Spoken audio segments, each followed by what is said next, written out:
Problem అవుతుంది. ఇప్పుడు Chevella parliament కానీ, మల్కాజ్గిరి పార్లమెంట్ కానీ, సికింద్రాబాద్ పార్లమెంట్ కానీ 21 నియోజకవర్గాల్లో ఇప్పుడు మాకు బీజేపీ ఉంది. 7 నియోజకవర్గాల్లో ఎంఐఎం ఉంది. మరి మేము కాంగ్రెస్ పార్టీ అధికారంలో ఉన్నాము కాబట్టి తప్పకుండా రేపు రాబోయేటువంటి క్యాబినెట్లో మీరు ఎవరికి ఇచ్చినా పర్వాలేదు, మేము అడగడం లేదు దానికి.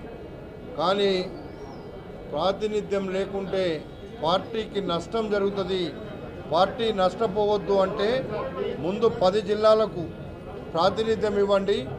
మిగతాది మీరు ఎవరికి ఇచ్చినా మీరు చూడండి, పాపులేషన్ ఆధారంగానే ఇవ్వండి, అందరికీ సమాన న్యాయం చేయండి అని అందరం కలిసి కూడా చెప్పినాం, నేను కూడా చెప్పిన.